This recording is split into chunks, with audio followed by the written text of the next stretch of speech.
So I will recommit the nation to global leadership in the sectors that will define the next century. We will invest in biomanufacturing and aerospace, remain dominant in AI and quantum computing, blockchain and other emerging technologies. Was that it? Was that a pivot?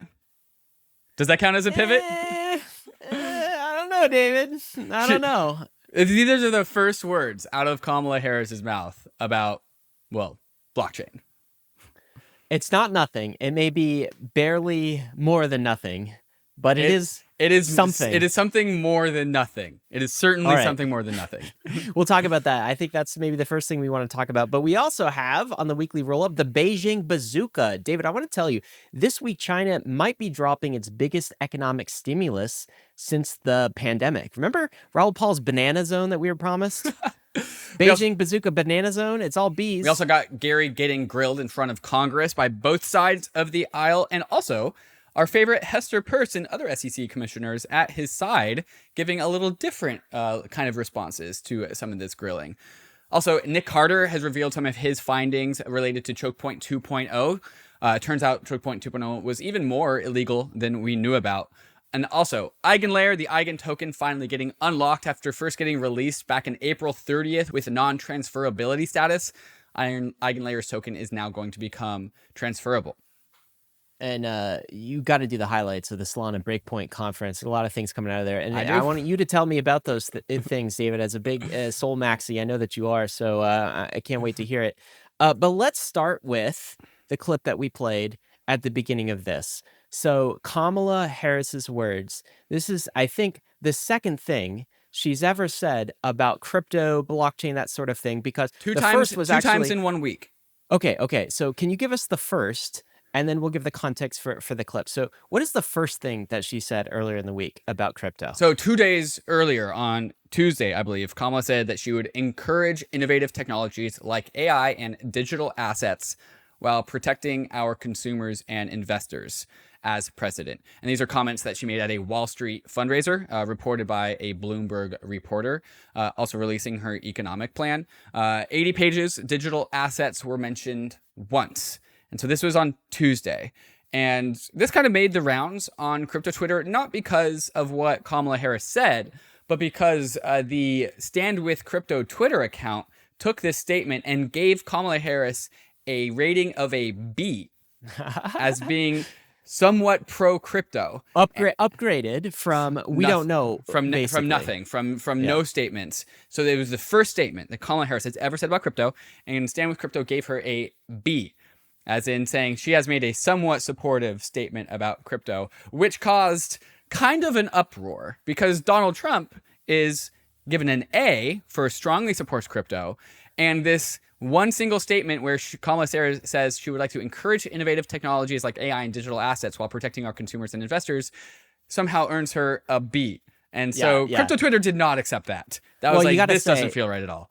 You got to say Donald Trump earned that A with respect for to at least sure earns the rhetoric. A. I mean, it's got to be honestly A+. Got to be an A+. Yes, or something.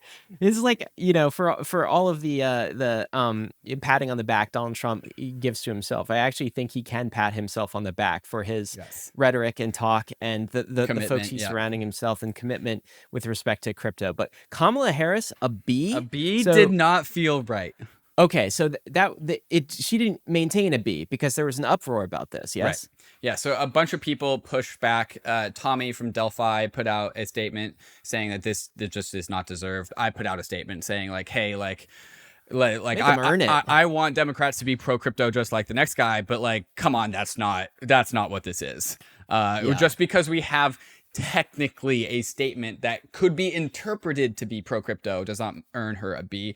And also, I think Jesse Eckel put a thread together that I think really drives the point home, saying that we want to be supportive of digital assets while protecting investors is like the same thing that Gary Gensler says. And he puts on like just going through the receipts and saying all the times that Gary Gensler has said, I want to like serve digital assets and protect consumers.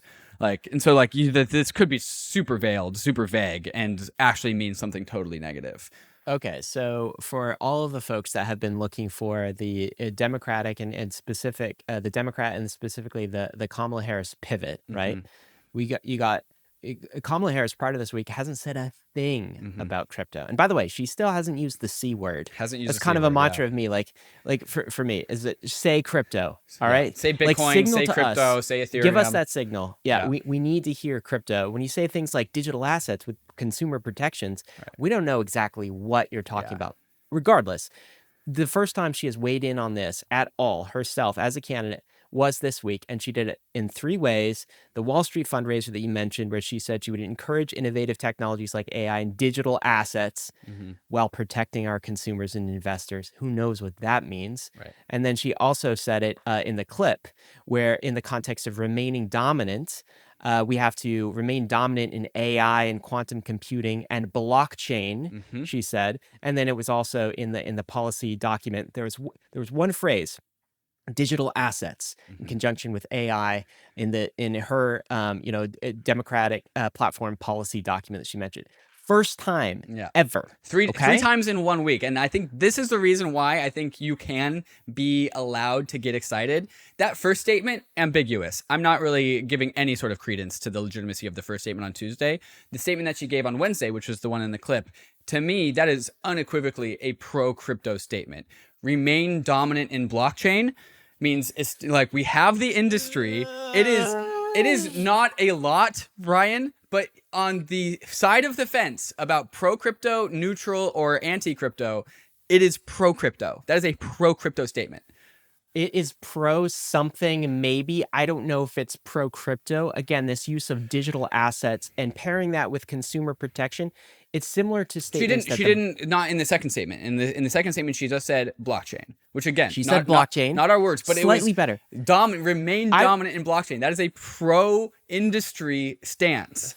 Okay, so I am not saying that it's nothing. But it is ever so slightly more than nothing. Yes. It is a couple of grains of sand. Yes. It is like in the journey of 1,000 miles, she's maybe thinking of putting on her shoes to go out the door and start that journey. Okay, like but that's how small and insignificant it feels in the context of, the last 2 years of a Biden administration just coming after crypto with everything they got. I think people's interpretation of the significance of these statements really matters on what you think about how Biden has treated the crypto industry and whether or not you carry that forward into your interpretation of Kamala.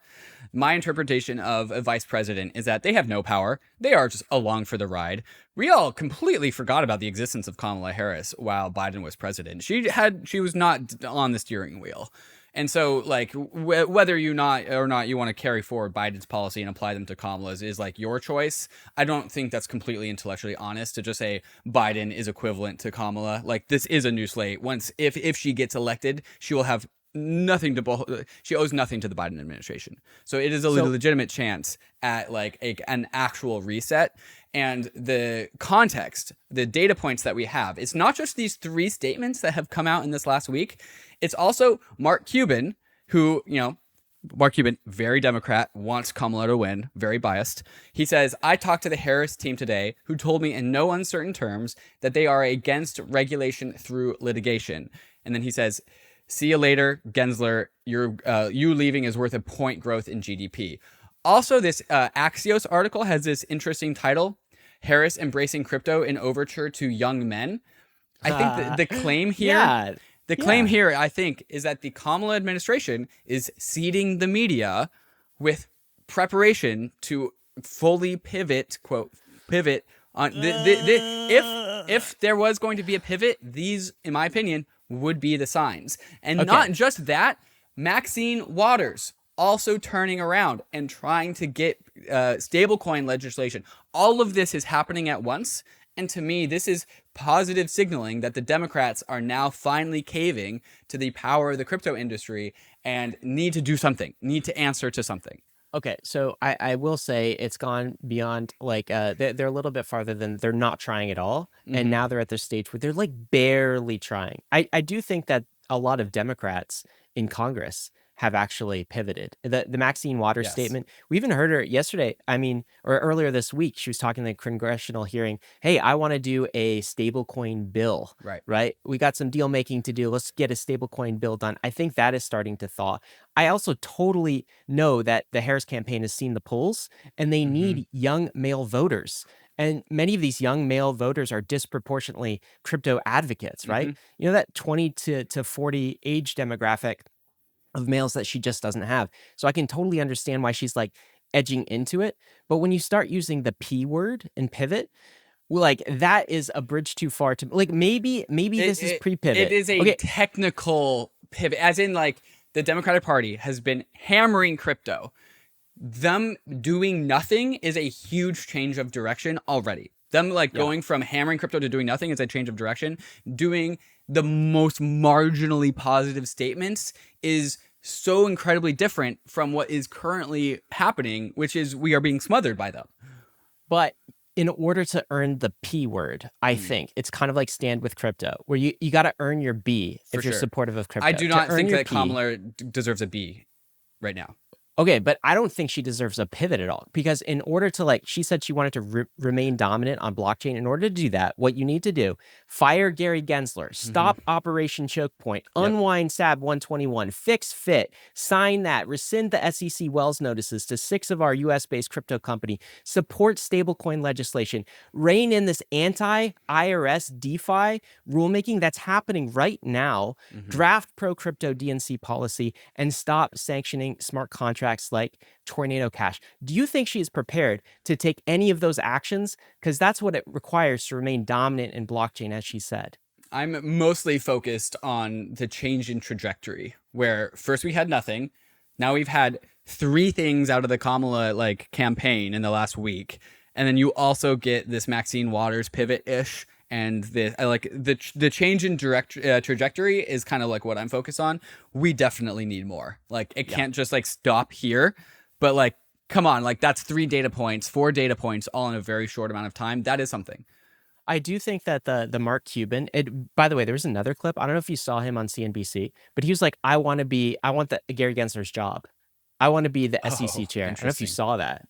That has to be coordinated. I know he's working like directly with kind of like Kamala Harris people. It's got to be coordinated in some way. So maybe there's some signal there. Yeah. But bottom line for me is it's going to depend on who she surrounds herself in her administration. 100%. Okay. She can say pro-crypto words, but if she puts Barat, I can't remember pronounce his last name. We're going to talk about it later. If she puts Barat back in power, then like, I don't care about your pro-crypto words. Like that's an anti-crypto action. All right. Well, okay. We'll leave that as the line for like sort of what a true pivot means. Yeah. Because if she takes the Operation ChokePoint Biden administration and forklift and puts them in the same place, and that's her new administration. So she takes Biden's ChokePoint people and she's like, this is mine now. And it's the exact same people running the show. You're going to get the exact same results. I agree with that.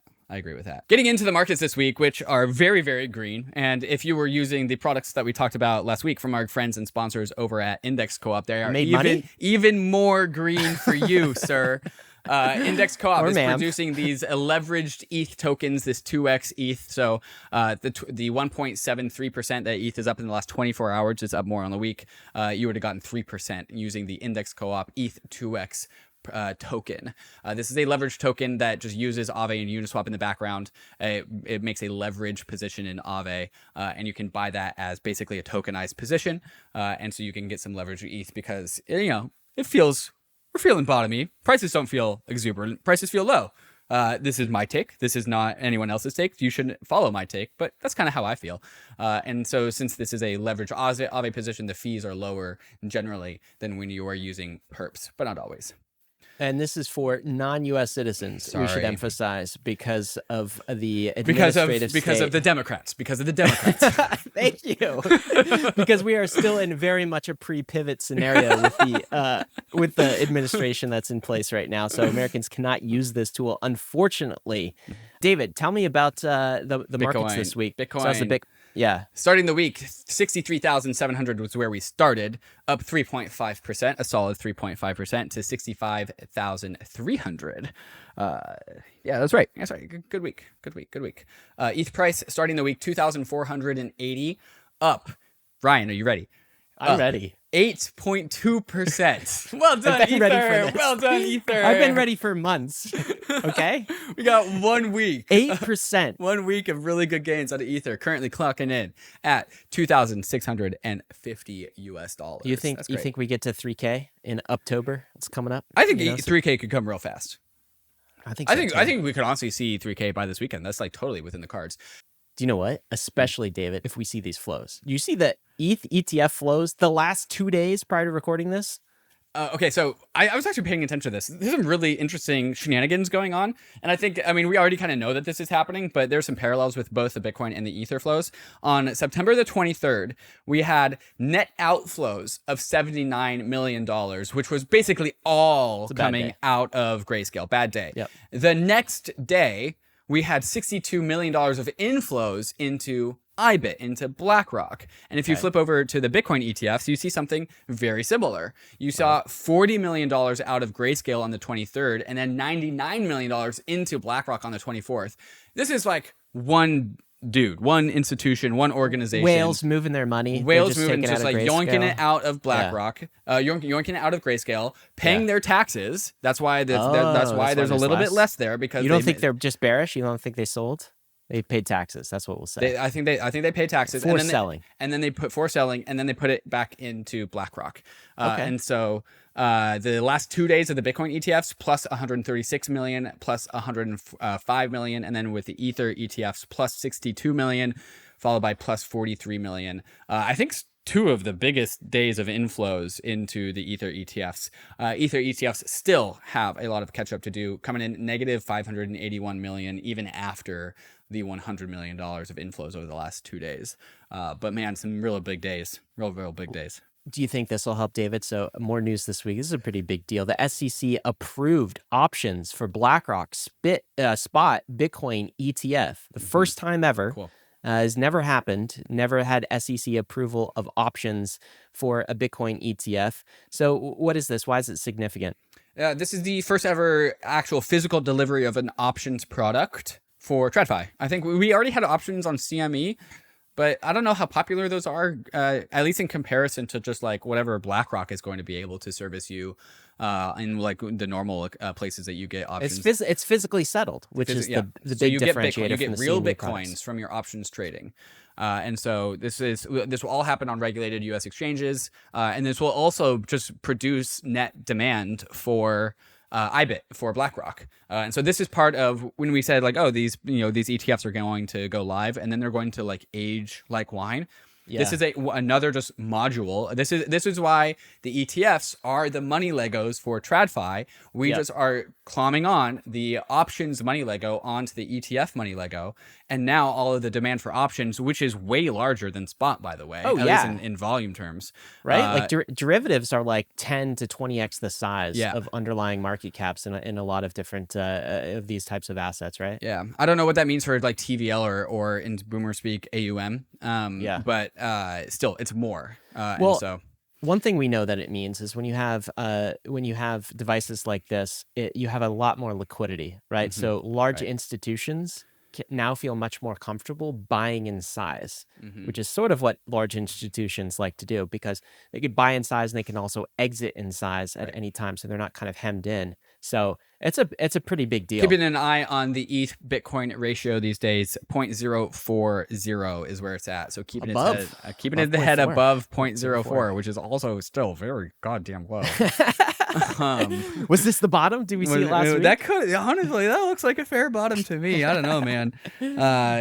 Can't go to zero. Are you keeping up with our friend Ben Cowan? He put out a pretty long video about like he's bottom calling, right? He's basically bottom calling. He's saying like don't ever try and time the bottom. That never works, but like we're pretty goddamn close. So again, 0.04 on the ratio. Low as fuck. Total crypto market cap clocking in at 2.39, almost at $2.4 trillion. Very, very healthy. And we also have some movers of the week. Say, congrats to all Say holders, because you are up 45% in the last 7 days. Wow, nice one. So Say is part of like the Say, Sui, Aptos kind of conglomerate of vibes. Super fast chains, yeah. Aptos is up 25%, Sui is up 25%. Say, the big one, up basically 50%. But 50% puts Say at $4.8 billion market cap, liquid. Aptos is at 9 and Sui is at 17. So there's actually a pretty like far gap between the valuations of these things. Yeah. Do you think so? Are these the Solana killers? Is that kind of this is this set of the people that are now vying for fourth place? If you believe that Solana has clinched third, these are all now going for 4. A lot of tweets, right?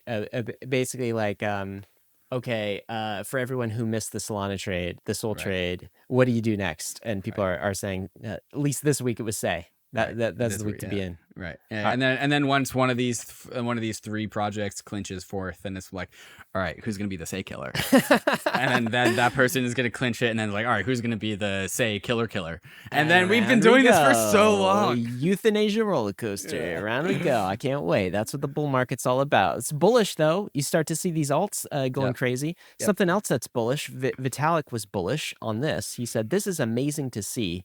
Improving worldwide access to basic payments and finance has always been a key. And it's great to see Celo getting traction." Okay. So Celo apparently just passed Tron in daily active addresses for stablecoin usage. So Tron has been a killer with respect to actual real world usage of stablecoins, particularly in emerging markets. Tron has just been crushing it. And this is Celo actually passing them. I don't know if it was a sustained pass, but at least for a few days in daily active addresses for stablecoin usage. So not total volume, but like small mini transactions. They're saying a lot of this growth looks like it's coming out of like Africa, places like Nigeria, potentially. And Vitalik weighing in. Now, is Celo, David, is this a fully fledged layer 2 yet? Like, are we at stage anything? No, not yet. It is currently an EVM compatible layer 1. It's had this governance vote to turn itself into a layer 2, but that's not like a trivial thing to do. So that is in process, but it will eventually one day become an Ethereum layer 2. Of course, thanks to Mantle for this nice layer 2 update. And I forgot to thank Kraken for the charts earlier in the episode. Just beautiful charts, especially when, ETH is up 8% on the week. Yeah, keep them green, Kraken. Can Kraken just yoink the sell button? Like, why don't they do that? Yeah, just for a little while. Just for a little, just for fun, just a day, Yeah, just see what happens. Okay, you ready for the bazooka now? The Beijing Bazooka? Did you make that term? No, I stole this term. Oh. Okay, great artist steal. That's what I'm doing here. This is Mike Nato saying the Fed started its easing cycle. That's what we talked about last week. Was it last week that rates went up, or the week before? Something like that. It was between those two things, yeah. Okay. Powell, cranking up rates. So this has ripple effects all over the world. One of those ripple effects, it appears to be, is China. A lot of compounding factors going on that's giving us potentially this Beijing bazooka. So this is Michael Nato. The Fed started its easing cycle, which had given China the permission and runway to go into high gear with quantitative easing. China, quantitative easing? Hey, that was our term. We do QE in the US. Looks like they're going to do it as well. So here's what's happening. The context is China is currently mired in deflation right now. Okay. So not inflation, deflation. And growth is slowing at a standstill. Hard to get good data metrics out of China, but like from everything that people closed can source see, economy. Okay, so what do you do when you have deflation and when you have slow growth? Well, you start printing money, David. That's what you do. Generally, deflation comes from a lack of supply of monetary in the economy, of Easy monetary solution. base. Yeah, you're like, oh, we can just add money to the economy and it grows more. Like, why wouldn't you do that? So this is an article on Yahoo Finance, Wednesday, September 25th. What China's biggest stimulus since the pandemic means for U.S. investors. The biggest stimulus since the pandemic, that's what they're calling this. And so let's talk about the monetary stimulus here. So on September the 24th, the People's Bank of China, it's their Fed, announced a few things. They were going to cut the reserve requirements for banks by 50 basis points. They were going to lower interest rates by 1.5%. 150 bips. I don't know. It's like maybe it's a different thing, but yes, 150 bips, David, if we want to convert that into bippage. Reducing interest rates on existing mortgages by an average of 0.5%. There's a few other 0.5%. There's a few other things, but it all amounts to basically injecting more monetary supply into the Chinese banking system. So that is full on QE. That is full on growing the treasury on the balance sheet of the People's Bank of China. And we call that money printing, David. And that's the Beijing Bazooka. And are you ready? Because that's not all. But Okay. you have you absorbed that? I've absorbed the bazooka, yes. Okay, so fiscal stimulus 2 might be coming. So everything we just talked about is on the monetary side. So that's the central bank side. We also have the fiscal side to talk about, which is the Chinese government just spends. Okay. Chinese government spends. So equivalent in the U.S. of like, Congress approving some infra plan to just like inject $1 trillion in the economy, whatever. So this is a message from Walter Bloomberg saying China to issue $284 billion of sovereign debt as part of fresh fiscal stimulus. According to sources, some of the fiscal stimulus support measures could be unveiled as early as this week. So the QE is in process. The fiscal stimulus is still developing. We don't know all of the details, but it looks like we're not getting just one bazooka. We're getting 2 bazookas. One on the monetary side and the second on the bazookas? Dual bazookas from China. So, I mean, it sounds like I feel like it feels weird to be excited about all of these like this money printing. So I don't want to get listeners, get them confused by the tone of this conversation. But I mean, it's bullish for our crypto assets, David, because they are scarce. They are not sovereign instruments, and because it points to a new era of money printing. So like fiat's going to continue to inflate.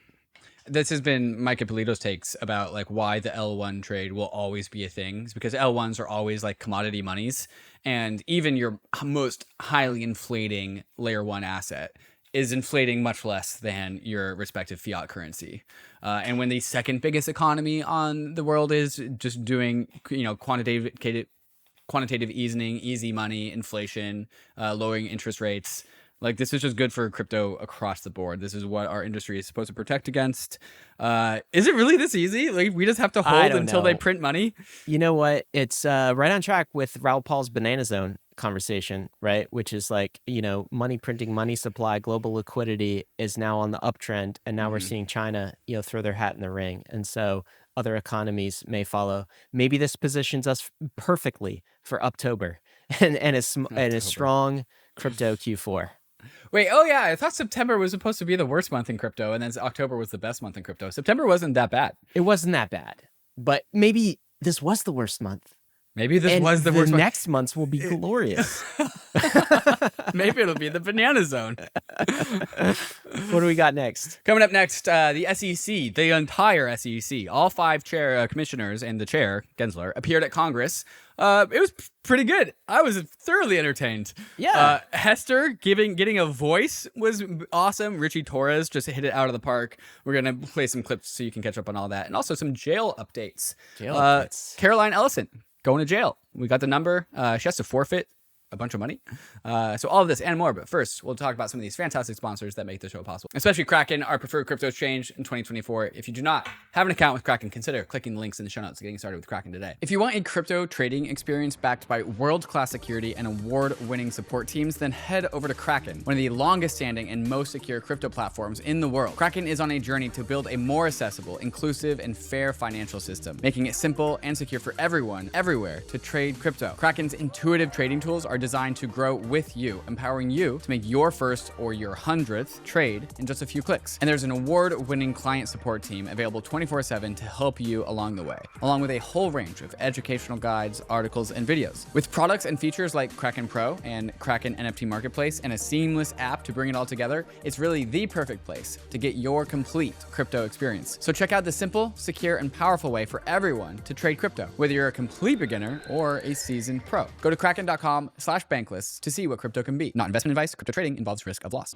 The Arbitrum portal is your one-stop hub to entering the Ethereum ecosystem. With over 800 apps, Arbitrum offers something for everyone. Dive into the epicenter of DeFi, where advanced trading, lending, and staking platforms are redefining how we interact with money. Explore Arbitrum's rapidly growing gaming hub, from immersed role-playing games, fast-paced fantasy MMOs, to casual luck battle mobile games.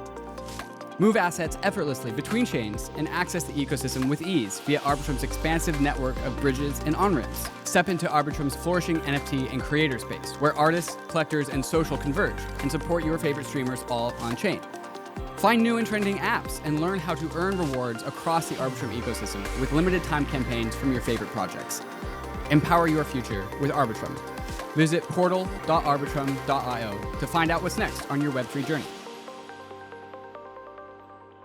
The gift that we have always wanted, at least I've always wanted, is hearing Hester Peirce give her own independent statements while sitting right next to Gary Gensler. Let's go hear from Hester Peirce right now. I think what's happening is that we're trying to be ambiguous because the legal precision carries with it real implications. And this is why people have been coming to us and saying we need clarity. Is the token itself a security? Or is it part of an investment contract? Is it being sold together with an investment contract? If it is, what is that investment contract and how long does it track along with the token? By using imprecise language, we've been able to sort of suggest that the token itself is a security apart from that investment contract, which has implications for secondary sales. It has implications for who can list it. And I think this is absolutely, we've fallen down on our duty as a regulator not to be precise. And so tucking into a footnote that, yes, we admit that now actually the token itself is not a security, that's something that we should have admitted long ago and then started wrestling with the difficult questions. Dude, look at the smile on her face.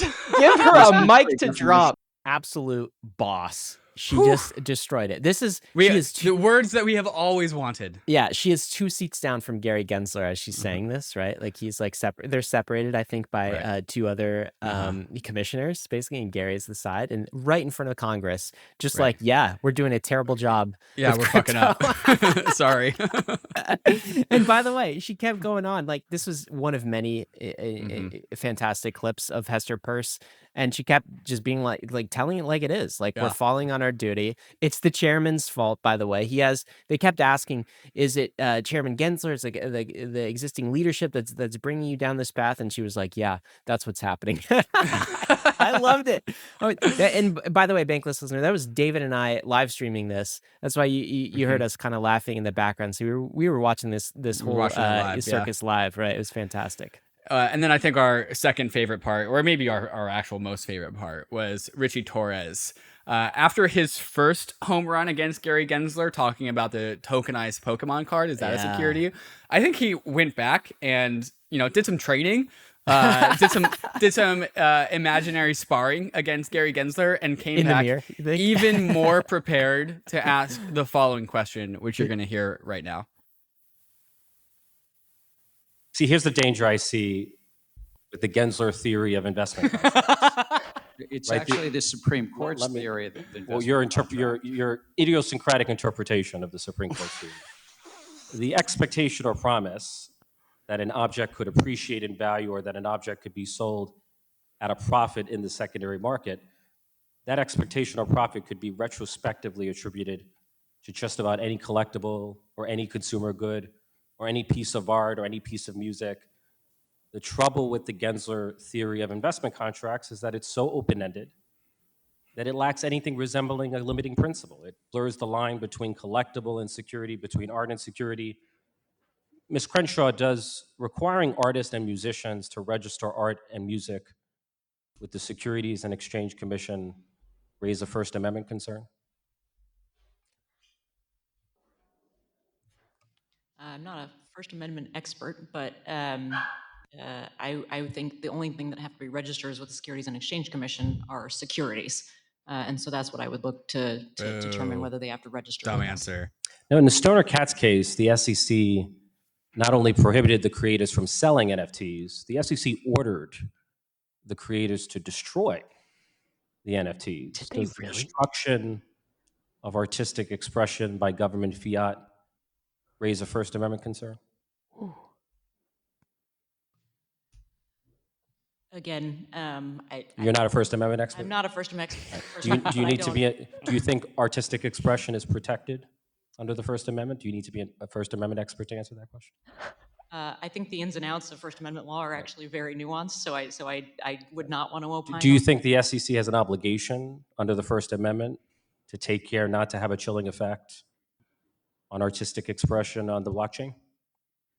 I think we can work together to advance the interests of the industry, and I think our markets are the highlight of the world because of the laws that have been in place for 90 years.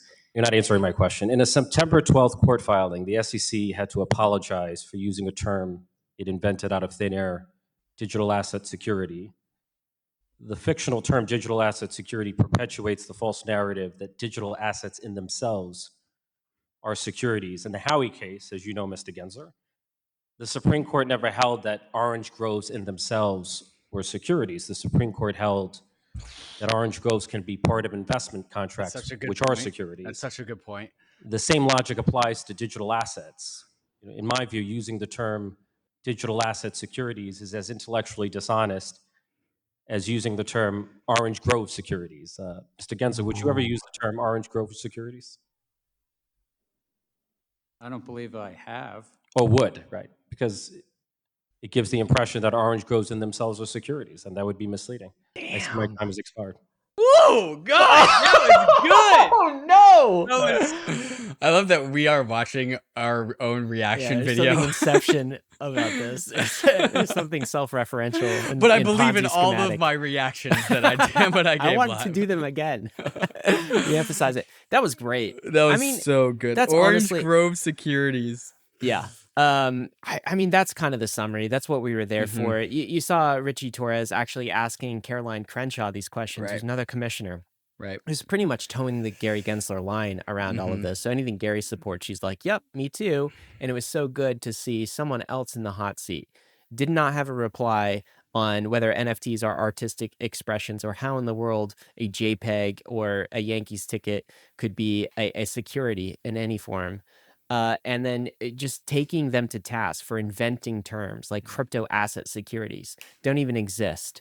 And like just completely like hammering on that. He just did a fantastic job. There were others too, David. Tom Emmer just went absolutely. Oh my God, Tom Emmer just fire. Nailed them. Ugh. Yeah. But there was no response, right? He was just like, "I'm going to say this to you." Yeah, I'm just like, "I rescind my time." Yeah, I rescind my time. Yeah, he's pro at rescinding his time. Yeah, it is a little bit frustrating that like when Richie Torres started, he started talking to Gary Gensler, and Gary Gensler said. He did the whole like the thing that you just heard basically, and then Gary Gensler was like, "I think I know where this is going." Gary Gensler knows who he's going to be bullied by when he comes into this hearing. He knows Tom Emmer is going to slam him. He knows Patrick McHenry is going to slam him. He knows Richie Torres is going to slam him. And all he has to do is kind of just survive. And then he gets to go and walk home at the end of the day. Oh, yeah. Which is a little bit frustrating. Like he just has to make it through these like 5 minutes of beratement from very good points. And this is why Caroline Crenshaw is like filibustering. Like, I'm not a First Amendment expert. Like, that's not... You're just saying words now. Yeah. Like, it's a little bit frustrating. Things we're not playing, of course, but that were also present is there are some members of Congress, like the Brad Shermans of the world, who are completely high-fiving Gary Gensler on what a fantastic job he's doing cracking down on crypto. It's like, I just can't bear to listen to that again. It's but so like, cringe, So Gensler was there for the berating, but he was also there for like the high fives and the cheerleading from other members of Congress. Maxine Waters was just like, the SEC has like done such a great job recouping billions of dollars of fines from people. It was good. It was entertaining. It was my favorite congressional hearing that I've seen so far, mostly because of Hester Peirce. Top 5 congressional hearings. All right, give me the jail updates, David. You promised some jail updates. Jail updates. Okay, so I know it's no Sam Bankman-Fried, but Caroline Ellison, the lieutenant of sorts, also ex-girlfriend of Sam Bankman-Fried, has been sentenced. So she is getting 2 years for her role in the FTX case. She is also ordered to forfeit $11 billion, which she definitely does not. That? She doesn't have it. She doesn't have $11 billion. There's no way she just has $11 billion. Yeah. The crimes which she pled guilty to carried a maximum sentence of 110 years in prison. Her lawyers argued for no prison time due to her cooperation. Same judge as the SBF case, Judge Lewis Kaplan, said at the sentencing hearing that he wasn't comfortable with remorse and cooperation being a get-out-of-jail-free card in one of the biggest financial frauds in history. Caroline said, "Not a day goes by when I don't think about all the people that I hurt. My brain can't even truly comprehend the scale of the harms I've caused. This doesn't mean I don't try." Yeah, a lot of people were upset by this, like only 2 years versus SBF, and what was the other guy, Brian? I think like it's something got 10 years or something like this. And I don't necessarily disagree with that, given the severity of her crimes. But I will say this is basically plea bargain stuff. Do you know that whole the game theoretical prisoner's dilemma? Right, where there's that box outside of when you're trying to calculate the Nash equilibrium of the defect box. Yeah, and if defect is always bad, but not that bad. Yeah, and if you defect, you only get 2 years, right? And it's literally what she got. So she defected. It was prisoner's dilemma, and Sam Bankman-Fried was in the wrong quadrant. He was on the don't defect, don't cooperate. Well, he had no choice. He's going to defect on himself. He had like no choice. But yeah, that's true. Yeah. So he could have pled guilty. He could have not taken the stand, and then hopefully have just like he just did not cooperate. He did witness tampering and all that kind of stuff. Well, I which think definitely didn't help his case. If Caroline didn't cooperate, they probably would have both gotten like 10 or 15 years. Yeah, or she would like be 10+ years. Yeah. So now I would have defected so fast. 2 years in jail versus what do you think's 10 gonna happen, plus? Sam? You know your game theory, buddy. By the way, do you hear this? It wasn't even in the agenda. Sam Bankman, in a weird twist of fate in the universe, Sam Bankman-Fried is now in the same jail cell as P. Diddy? P. Diddy. I have intentionally not looked at any P. Diddy related news. I don't care about P. Diddy news. I don't know what parties he's going at. Not my story. Don't care about it. Well, but he is SBF is in jail. I'm sure they're talking about crypto and what what assets to buy and like how do we all get in here? Can you imagine that? All right, that's not the only third update. Third jail update. More jail. CZ is getting released from jail because it's been 4 months. So after 4 months in prison after pleading guilty, he will be out of jail. This does not mean that he gets to return to Binance. He is forever gone from Binance. But he is indeed getting out.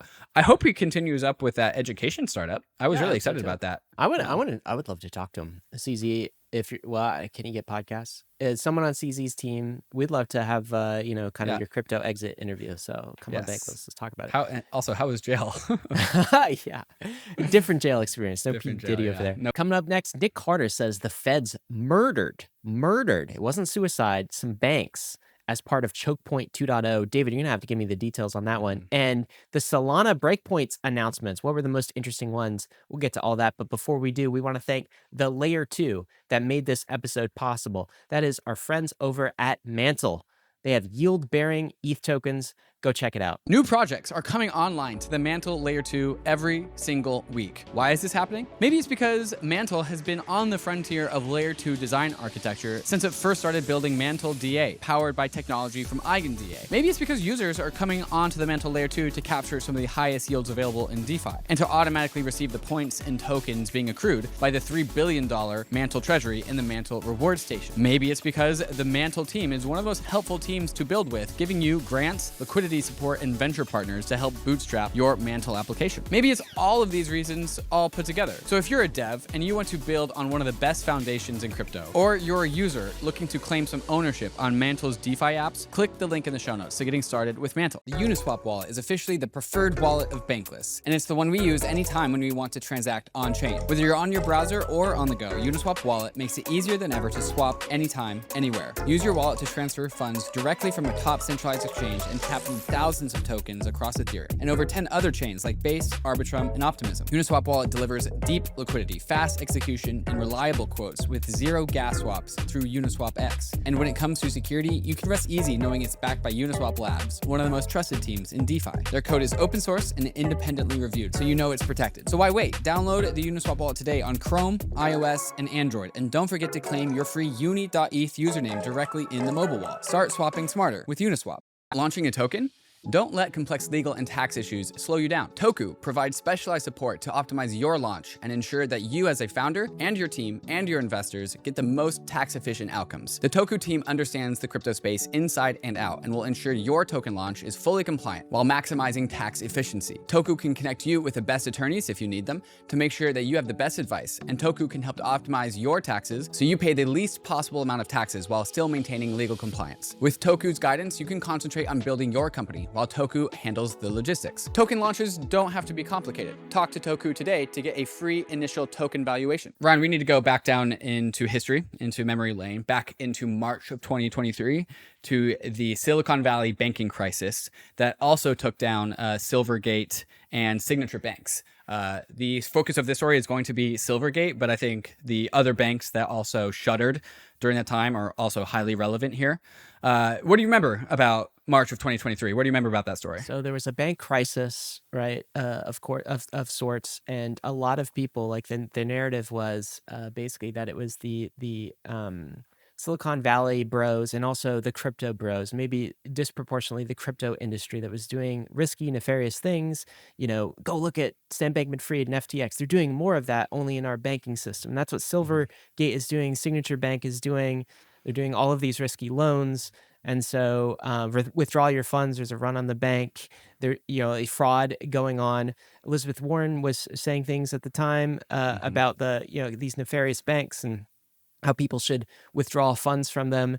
Later, I believe there were actually charges by the SEC dropped against Silvergate Bank. So it's basically like these crypto banks were engaging in risky behavior and fraud, and they needed to be shut down. And they did shut down in the aftermath of that. Shut down. Yeah. And notably, Silvergate, Silicon Valley Bank, Signature Bank, Silvergate especially, and also Signature especially, were crypto banks. They had over 65-70% of their depository base coming from crypto customers. And why was that? Because they were the only banks that would satisfy crypto customers. Like all of the big banks, Bank of America, they don't serve us. They kicked Bankless out. They kicked most people out, and so that opportunity of serving crypto customers was taken up by Silvergate, Signature, and Silicon Valley. And again, primarily Silvergate. And that's so at the time, it caused all sorts of chaos. Like USDC even wobbled, USDC right? depegged, Had to get different banking customers. It caused all sorts of chaos. But anyway, that's the official narrative, that these banks were engaging in shenanigans. In particular, Silvergate Bank was. Yeah, and also notably, FTX, Alameda Research, banked with Silvergate. And so there's a bunch of just like unfortunate proxy facts that don't put Silvergate into like the best light. And so this narrative is like not hard to spin. Sure. Silvergate voluntarily liquidated their bank. And that actually raised a bunch of eyebrows because like voluntary liquidation implies that you actually don't need to liquidate. And so this is kind of the story that I think Nic Carter was investigating. And this is the article that he published, he revealed in Pirate Wires after some new statements, some new evidence came to light that this voluntary liquidation was perhaps due to unconstitutional choke pointing by our regulators. New evidence suggests. He said that the regulators came in and murdered the bank. He said it didn't die from suicide. It died from murder. Okay, so let me run through some of the highlights of this article. So, March 8th, 2023, Silvergate leadership announced its intention to voluntarily liquidate the bank.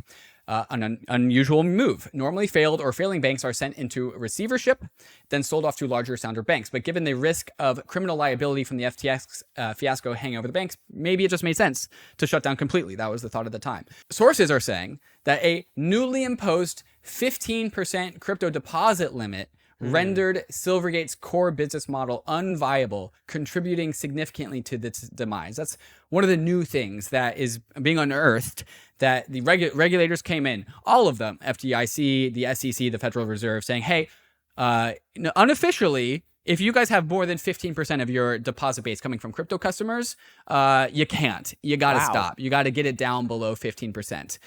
Having a 15% cap on crypto deposit limits would render SEN, SEN, Signet, and CBIT as products would just render them useless. What are these things? Silvergate Exchange Network SEN is a crucial piece of infrastructure for crypto's institutional players for inter-exchange settlement. So imagine just like all these crypto exchanges being able to actually send banking dollars instantaneously beyond business hours. This was just infrastructure to allow all of their KYC'd customers to send money between each other. So Signature had one of these things, Silvergate had one of these things, and also Customers Bank had one of these things. Networks were like the lifeblood between the traditional banking system and crypto, basically. Exactly. It's the flow. So this newly 15% crypto deposit limit just renders that useless because you need to have a critical mass of crypto customers under the same banking roof. This is an internal banking infrastructure. It's an internal product. Additionally, following the liquidation, Silvergate faced regulatory actions, $20 million fine from the California Department of Financial Protection and Innovation, $43 million fine from the Federal Reserve, $50 million settlement with the SEC. All of these like fines, settlements, enforcement actions coming in and being not a good look. But notably, after paying these fines, Silvergate had over $100 million remaining on its balance sheet. And then also, it weathered the storm of the banking crisis. So post-banking crisis, Silvergate had paid fines and was also sound. They made it maybe by the skin of their teeth, but they were having inflows back into their bank as Bitcoin appreciated, crypto deposits appreciated. They had an incoming inflows into their bank. And that's when they decide to voluntarily liquidate.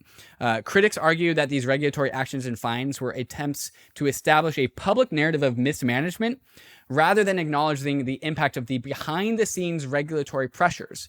The situation raises questions about the true motivations behind the regulatory approach to crypto-friendly banks and the potential for regulation by bullying in the financial sector. So the claim here is that these fines and these enforcement actions are like just kind of painting Silvergate in a really bad light to cover up the fact that the real reason that they had to shutter was that a crypto bank who serves crypto customers, who gets their revenue and profits from crypto customers, cannot be a crypto bank if they are imposed upon a 15% limit on the depository base. The 15% thing kills the banks. It's like going to Smoothie King and saying you guys smoothies can only be 15% of your revenue moving forward. Right. It's freaking Smoothie King. That's what they do. They sell smoothies. If you do that and you impose that, you don't have a Smoothie King? I've never heard of Smoothie King. My kids love it. They sell smoothies. That's all they do. Right? I figured. And you destroy the entire revenue source. Right. So that's why they shuttered. Now, in all of this, Silvergate may not have been perfect through all of this. I don't think that's what Nic is necessarily implying. He is implying, though, that when Silvergate got through this crisis, the skin of their teeth, the regulators came in and gave them a beatdown, an absolute beatdown. Right. To the extent that they just like could no longer survive. It was no longer worth it for them to survive. So they basically murdered the bank. They caused it to cease to exist. And regulators can't do that to private companies, can they? Yeah. It's unofficial guidance of like, hey, you're 15%. Stay below 50% or else. And so like coming out of this banking crisis, which a part of the story is the inciting of that banking crisis by Senator Warren's comments, and also potential collusion with infamous short seller Mark Cahodes, who created this fake but convenient story and also apparently sent it around Congress and the Senate to be like, hey, look at this, like look at all the fraud that's going on over there. Like these people should go, and then also doing the short selling. And so like Elizabeth Warren and her comments are being incited as like part of the reason why there was a bank run in the first place. But Silvergate made it through all of that. It was maimed. It was harmed. It had fines to pay. It had a diminished depository base, but it was alive. But it was so weak that the regulators just were able to take it out back and shoot it. And it was like, oh, everyone is like, well, that thing was going to die anyway, so it makes sense that it's dead. I get it. It's a compelling story. There's some facts and evidence on the Nic Carter take here, and then the counter-narrative take that I think should be... What I think we need, David, is what I would support is a congressional hearing on this. So you should be doing. If the government does something that is constitutional, it's like not totally proven, the facts aren't out there, then do a congressional hearing. I think that's where this should go. Nick's final notes in his article, killer article, not just because of just the evidence and the analysis, but the prose. He's a good writer. He's also He's such a good writer. Yeah. So his final notes, even when I was initially investigating Silvergate and Signature, a number of bankers sympathetic to my cause told me it wasn't worth publicly supporting Silvergate, muttering ominously that the bank may have indeed done some reprehensible things. But this ended up not being the case. Silvergate was a victim of a scathing and unconstitutional regulatory crackdown, an imperfect victim, but a victim nonetheless. Ultimately, it's precisely these marginal cases, the ones that no one wants to stick up for, where we have to draw the line. What happened to Silvergate was a travesty, and the public deserves to know the truth. Sympathetic members of Congress should hold a hearing and give executives at affected banks the chance to testify with a waiver on criminal liability for sharing confidential supervisory information. Let's get a hearing. Let's do it. Let's get a hearing. There are members of Congress, there are senators who listen to this podcast. Let's get a hearing. Let's get Richie Torres to ask some questions. Let's get some Richie Torres to ask some questions. That's right. David, Eigenlayer, the airdrop. Well, no, not the airdrop. The tokens become transferable. When does that happen? Very, very soon. The transfer restrictions on the Eigen token will be removed on the 30th. That is in 3 days. So if you are staking your Eigen, that there is a 7-day withdraw cooling period. So if you want to get liquidity on your Eigen tokens, you actually need to go press that button because you won't get the tokens unstaked for 7 days. The current valuation of Eigenlayer on perps, trading at $6.5 billion valuation, which I think is a lot lower than I think people once upon a time hypothesized about Eigenlayer. Were you in the double-digit Billy club? There was a lot of double-digit Billy calls for Eigenlayer. I think 6.5 is much closer to Earth. Are you, I thought this. You want to explain this meme? No, I've never seen this meme.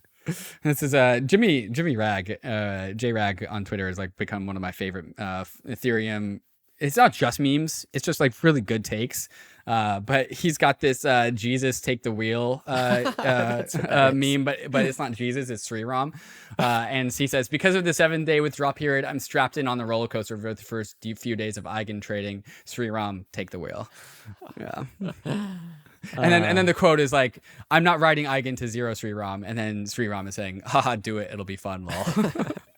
There's no way Eigen's going to zero, but good meme. Tell me what happened at Breakpoint, David. You tell me.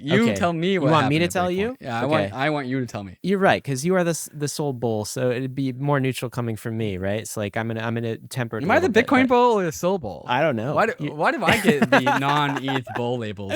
Okay, so 3 things I think are worthy of highlighting. The first is this. This is a client upgrade and a client that the Solana community has been very excited about, FireDancer. So the early version of a new Solana client called FireDancer is now live on mainnet. They're calling this Frankendancer because I think it's fully formed. So there's some Frankenstein elements to it appears.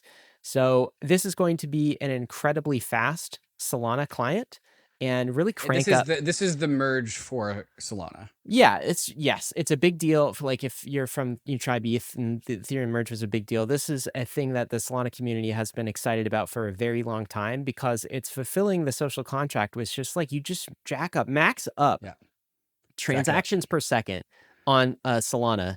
All other things are secondary. Just do that. So the key benefits are improved performance.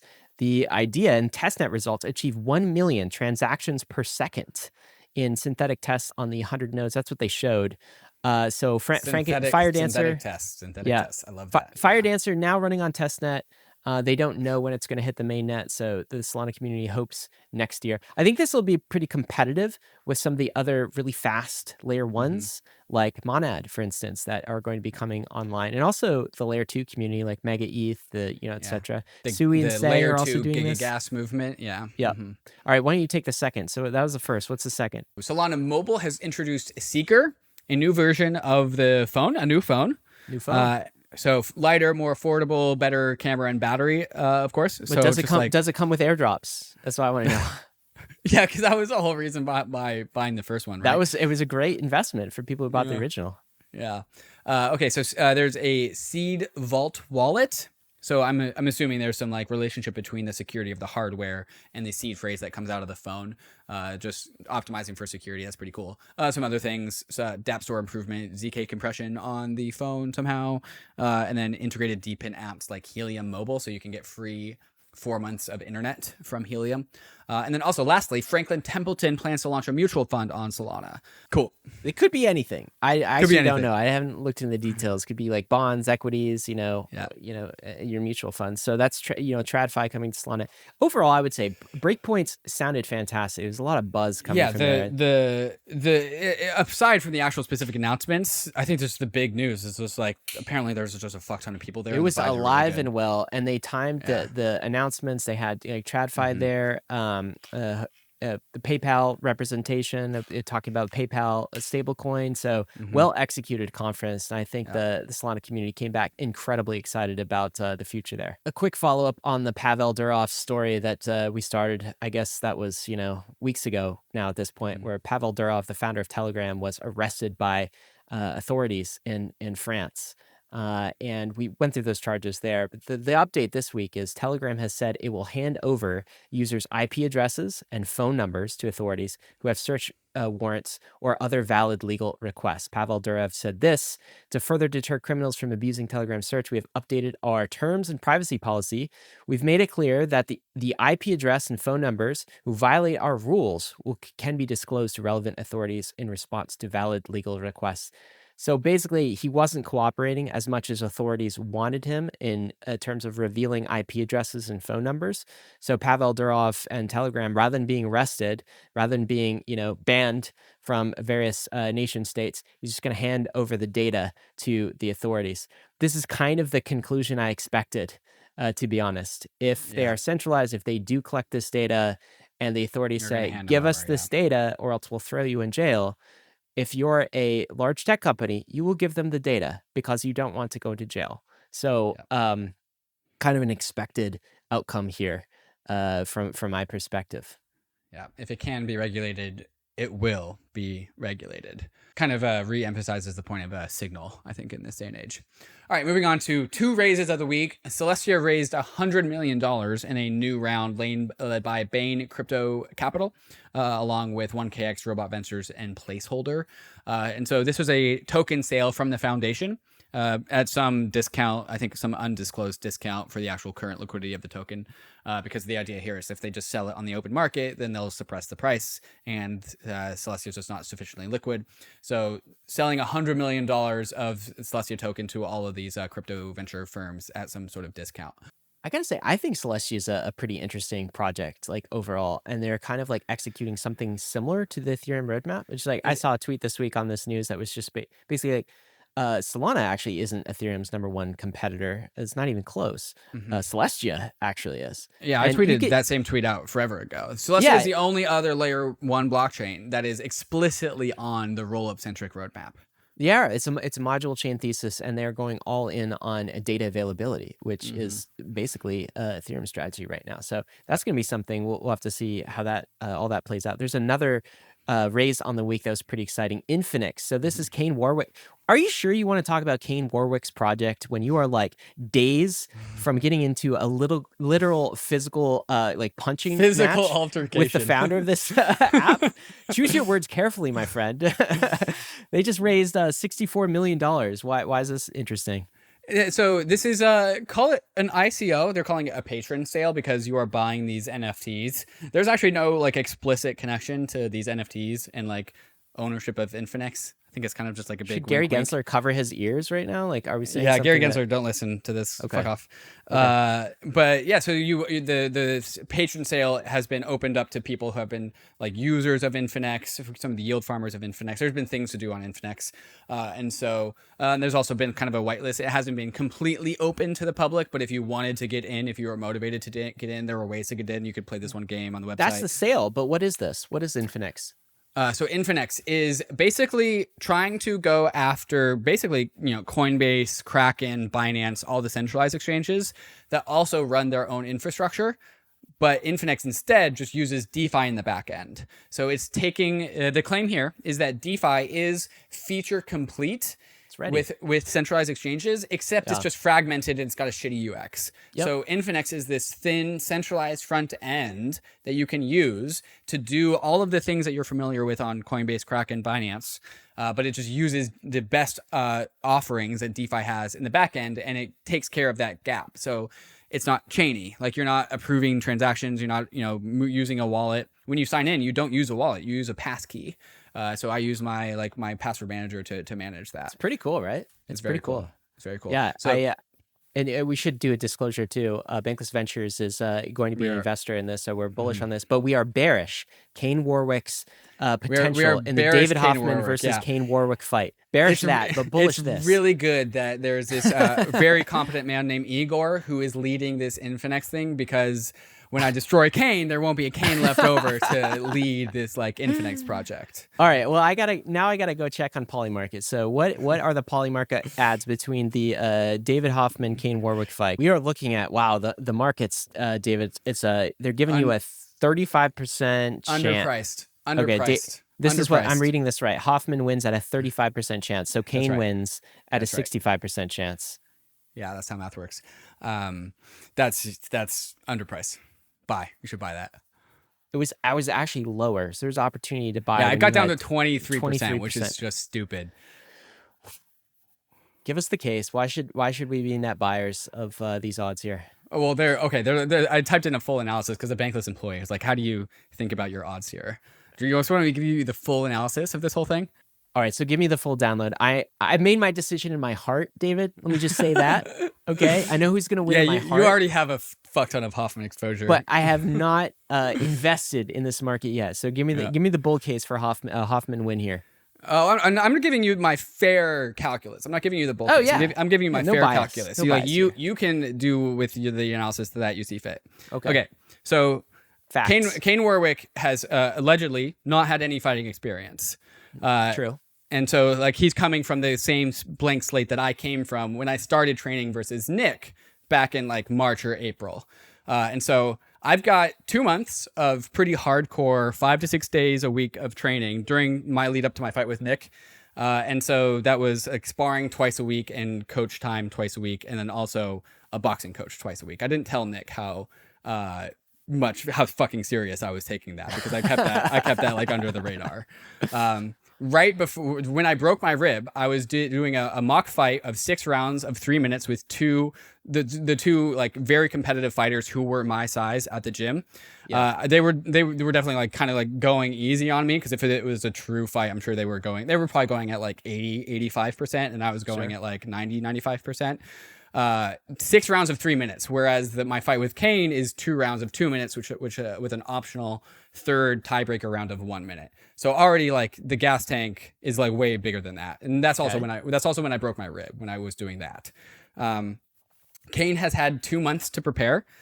Because I challenged him 2 months ago, and I also made a gentleman's agreement with him of just hey, only 2 days a week of either one-on-one coach time or actual sparring time, just because I didn't want it to take over my life. By the end of my time with Nic, I was my affect was very bad, because I was doing one thing. After Bankless, I was doing one thing, which was training and eating, and so I didn't want to repeat that. I wanted to have a life. If he's honoring that, okay. If he's not, whatever. I didn't train for the first month. So Kane started training 2 months ago, because that's when I challenged him. I started training 1 month ago because I was in Argentina for a whole month, and there's points to Kane on that. Points to Kane. I was doing some cardio stuff, but not a whole lot. Kane has to come down 15 pounds. I have to go up 15 pounds, and that always benefits the person going up in weight. Because because you just don't have the same gas tank. You can't maintain strength and cardio while going down. That's a harder thing to do than going up in weight. So I'm clocking in at 173 right now, which is I'm going to come in at 175, 176 for the weigh-in, and that's going to be the heaviest I've ever been. Thick boy. Let's see. Kane has a massive ego and is extremely competitive, so he's highly motivated to win. Got to take that into account. Points to Kane. And even before I challenged him, Kane said that he was in the best shape of his life, but inside of the context of free diving. So swimming deep into the ocean, really good at holding your breath and oxygen efficiency. Unsure how well that carries over into fighting. There's no real comparable level of fitness to being fight ready. being fight ready is like you are the most possible version of fit possible. And so that's kind of my analysis here. It's a tough one. It's a tough one. You know, I think definitely made the bull case. That was actually very objective, though. We saw some bull bear case there, you know, like on both sides of it. So I guess Bankless listeners can do what they will with that information. And the markets on Polymarket are always open. 35% is so low. So low. I definitely have edge. I definitely have edge. All right, let's end with this. This is a meme of the week. David, what are we looking at? The myth of the consensual airdrop. Two people, the issuer and the receiver, are consenting to airdrops, but is there somebody you forgot to ask? Because Gary Gensler did not approve of you getting that airdrop. He certainly did not consent to your airdrop. Gotta remember to ask Gary Gensler if you can claim that airdrop. Gotta end with this, of course. You know, crypto is risky. You could lose what you put in, but we are headed west. This is the frontier. Not for everybody, certainly not for Gary Gensler, but we're glad you're with us on the Bankless journey. Thanks a lot.